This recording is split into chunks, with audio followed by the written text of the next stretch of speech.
और चलिए अब नजर 8 बजे के 18 ब्रेकिंग्स पर। आम लोगों पर एक बार फिर से महंगाई की मार पड़ी है। मदर डेयरी ने दूध के दाम में 2 रुपए प्रति लीटर की बढ़ोतरी का ऐलान किया है। बढ़ी हुई दरें आज सुबह से ही लागू कर दी गई हैं। मदर डेयरी ने कहा कि गाय के दूध और टोकन वाले दूध कीमतों में फिलहाल किसी भी तरह का बदलाव नहीं किया गया है। मदर डेयरी ने एनसीआर में फुल क्रीम, टोन्ड और डबल टोन्ड दूध के दाम 2 रुपए प्रति लीटर का इजाफा किया है।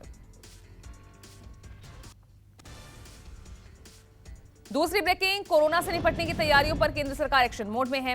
आज देश भर के अस्पतालों में कोरोना की तैयारियों को लेकर मॉक ड्रिल किया जाएगा। स्वास्थ्य मंत्री मनसुख मांडविया मॉक ड्रिल के दौरान दिल्ली के सफदरजंग हॉस्पिटल में रहेंगे। आपको बता दें कि 2 दिन पहले ही केंद्रीय स्वास्थ्य सचिव राजेश भूषण ने राज्यों और केंद्र शासित प्रदेशों के सचिवों को चिट्ठी लिखकर मॉक ड्रिल के आदेश दिए थे।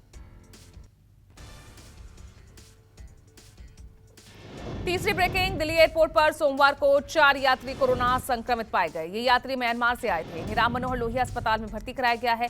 ऐसे में हर स्थिति से निपटने के लिए केजरीवाल सरकार ने कमर कस ली है। सोमवार को डिप्टी सीएम मनीष सिसोदिया ने उच्च स्तरीय समीक्षा बैठक और तैयारियों का जायजा लिया। अस्पतालों में जरूरी दवाइयों की कमी न हो, इसके लिए केजरीवाल सरकार ने 104 करोड़ रुपए का अतिरिक्त फंड जारी किया है।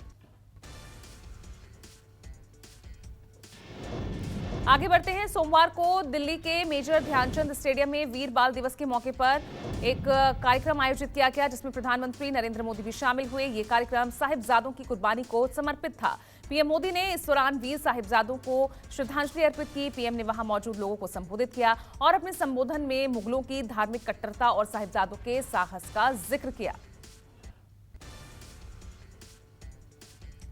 पांचवी ब्रेकिंग, कांग्रेस नेता सलमान खुर्शीद ने सोमवार को भारत जोड़ो यात्रा कर रहे राहुल गांधी की तुलना भगवान राम से की। अपने बयान में खुर्शीद ने राहुल को भगवान राम को कांग्रेसियों का भरत बता दिया।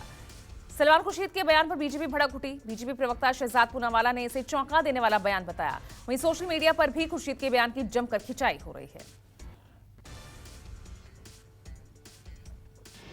छठी ब्रेकिंग, भारत ने पाकिस्तान के खिलाफ बड़े ऑपरेशन को अंजाम दिया है। इंडियन कोस्ट गार्ड और गुजरात एटीएस ने साझा अभियान में समुद्री सीमा के पास पाकिस्तानी नाव को रोक लिया। तलाशी के दौरान इसमें से हथियार, गोला बारूद और लगभग 40 किलोग्राम ड्रग्स बरामद किए गए। इस ड्रग्स की कीमत करीब 300 करोड़ रुपए बताई जा रही है। इसी के साथ 10 पाकिस्तानी ड्रग माफिया भी गिरफ्तार किए गए। सातवीं ब्रेकिंग, दक्षिण भारत में बीजेपी का जनाधार बढ़ाने के लिए पार्टी अध्यक्ष जेपी नड्डा आज तमिलनाडु के 1 दिवसीय दौरे पर रहेंगे। इस दौरान नड्डा 2024 की तैयारियों को लेकर पार्टी कार्यकर्ताओं और नेताओं के साथ समीक्षा बैठक करेंगे। कोयम्बटूर में एक जनसभा को संबोधित करेंगे। नड्डा की बैठक में संगठन के कई नेता भी मौजूद रहेंगे।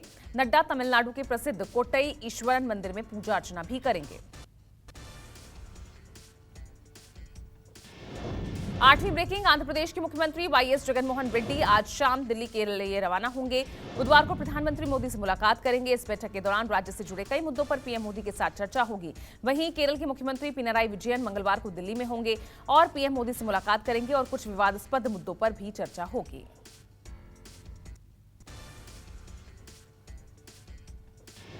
नौवीं ब्रेकिंग, रक्षा मंत्री राजनाथ सिंह आज विभिन्न सीमा सड़क संगठन बीआरओ बुनियादी ढांचा परियोजनाओं का उद्घाटन करेंगे।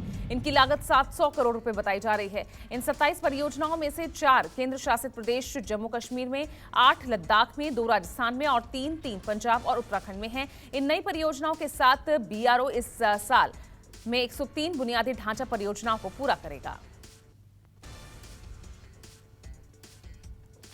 10वीं ब्रेकिंग, तुनिशा को अंतिम विदाई देने की तैयारियां शुरू हो गई है। सोमवार देर रात तुनिशा के शव को जेजे अस्पताल से टेम्बा अस्पताल ले जाया गया। आज शव को अंतिम दर्शन के लिए मीरा रोड स्थित घर पर रखा जाएगा और शाम 4 बजे मीरा रोड इलाके में ही उनका अंतिम संस्कार होगा। तुनिशा के घर वाले और करीबी रिश्तेदार भी मुंबई पहुंच चुके हैं। 11वीं ब्रेकिंग, यूपी निकाय चुनाव में ओबीसी आरक्षण पर हाईकोर्ट आज अपना फैसला सुना सकता है। नगर निगम चुनाव में ओबीसी आरक्षण के इस्तेमाल पर सवाल उठाते हुए शनिवार को इलाहाबाद हाईकोर्ट लखनऊ खंडपीठ में सुनवाई के बाद कोर्ट ने फैसला सुरक्षित रख लिया था, जिस पर आज फैसला आने की उम्मीद है। दोनों पक्षों की दलीलें सुनने के बाद कोर्ट ने फैसले को सुरक्षित रख लिया था।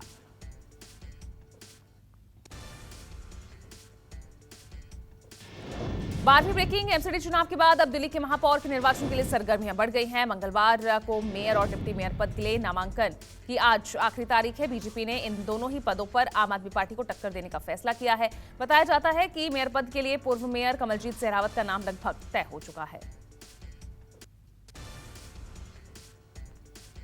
13वीं ब्रेकिंग गुजरात के नडियाद में एक बीएसएफ जवान की पीट कर हत्या कर दी गई। बताया जा रहा है कि जवान अपनी बेटी के वायरल वीडियो से नाराज होकर आरोपी युवक को डांटने के लिए उसके घर पहुंचा था, जहां बीएसएफ जवान पर 7 लोगों ने मिलकर लाठी और धारदार हथियारों से हमला किया, जिसमें घटनास्थल पर ही बीएसएफ जवान की मौत हो गई। पुलिस ने आरोपियों के खिलाफ एफआईआर दर्ज कर सभी को गिरफ्तार कर लिया है। रुक करते अगली ब्रेकिंग का। हिमाचल के मनाली में बर्फबारी का दौर शुरू हो गया है। रविवार को यहां पर हल्की बर्फबारी हुई, जिसके बाद लाहौल की तरफ जाने वाले पर्यटक वाहनों को सोलंग नाला से आगे जाने पर पाबंदी लगा दी गई। लाहौल स्पीति प्रशासन की माने तो क्रिसमस को मनाने के लिए रविवार को करीब 10,000 गाड़ियां रोहतांग टनल से गुजरी।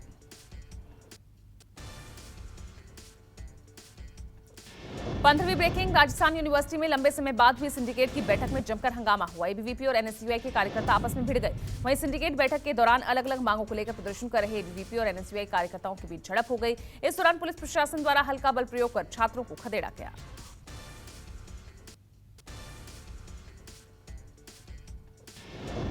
16वीं ब्रेकिंग। चीन के राष्ट्रपति शी जिनपिंग ने आखिरकार कोविड को लेकर अपनी चुप्पी तोड़ ही दी।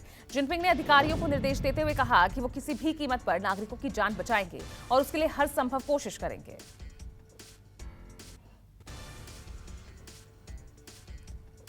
17वीं ब्रेकिंग। रूस के साथ जारी युद्ध के बीच यूक्रेन के राष्ट्रपति व्लादिमीर जेलेंस्की ने सोमवार को प्रधानमंत्री नरेंद्र मोदी से फोन पर बातचीत की। जेलेंस्की ने ट्वीट कर बताया कि मैंने पीएम मोदी के साथ फोन पर बात की, उन्हें सफल G20 अध्यक्षता के लिए शुभकामनाएं दी। और 18वीं ब्रेकिंग। पुष्पकमल दहल प्रचंड ने सोमवार को तीसरी बार नेपाल के प्रधानमंत्री पद की शपथ ली। राष्ट्रपति ने नई गठबंधन सरकार के अन्य कैबिनेट सदस्यों को भी शपथ दिलाई। नए मंत्रिमंडल में 3 उप प्रधानमंत्री हैं। केपी शर्मा ओली की पार्टी सीपीएन यूएमएल के विष्णु पोडेल, सीपीएन माओवादी केंद्र के नारायण काजी श्रेष्ठ और राष्ट्रीय स्वतंत्र पार्टी के रवि लामिछाने को डिप्टी पीएम बनाया गया है।